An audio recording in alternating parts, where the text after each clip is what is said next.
Hello. তো এখন আমরা যেটা করব যে আমাদের অ্যাপ্লিকেশন রান করার চেষ্টা করব। তো রান করার জন্য আমরা কি করব যে আমাদের যে ডিপেন্ডেন্সিগুলো আছে অ্যাপ্লিকেশন রান করার জন্য যেগুলো কি ছিল এক্সপ্রেস, এক্সিওস সেগুলোকে ইনস্টল করে নেব। তো এগুলো ইনস্টল করার অপশনসগুলো কি যে আমি তো শুরুতে এখন যে আমার ফোল্ডারটাতে অলরেডি আছি তো এখানে কি করব কি যে সিম্পলি npm i দিয়ে ইনস্টল করে নেব।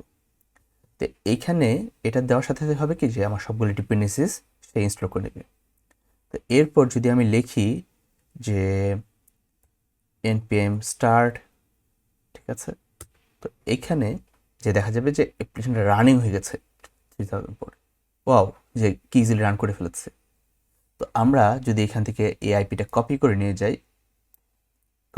যাই নিয়ে যদি এখানে পেস্ট করে জাস্ট যদি শেষে পোর্টটা দিয়ে দিই, ঠিক আছে, দেখা যাবে আমার অ্যাপ্লিকেশনটা আসছে না। ঠিক আছে, আসছে না। কেন আসছে না? সবার মধ্যে একটা কোয়েশ্চেন আসতে পারে। কেউ কি বলতে পারবেন যে কেন আসছে না? তো না আসার যে মেইন রিজনটা সেটা হলো কি যে আমাদের সিকিউরিটিতে যে আমরা লাস্ট ডে বলেছিলাম আমরা যেই পোর্ট থাকবে সেটার জন্য সে আসবে।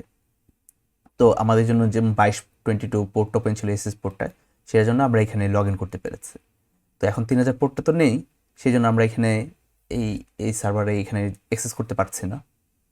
তো আমরা নেক্সট যে লেকচারটা থাকবে সেখানে আমরা দেখব যে কীভাবে একটা কাস্টম পোর্টকে অ্যাড করে রান করা যায়। এবং পাশাপাশি তো এখানে যেমন আমরা যদি এখান থেকে অফ করে দিই, ঠিক আছে, কুইকলি অফ করে দিই, তাহলে তো এটা অফ হয়ে যাবে আবার, কারণ আমি সবসময় এই প্রম্পটটা ওপেন রাখবো না। তো প্রম্পটটা ওপেন ছাড়া কীভাবে এটা রান করা যায় সেটা আমরা দেখব। তো আজ এতটুকুই, নেক্সট এটা দেখা হচ্ছে। Thank you.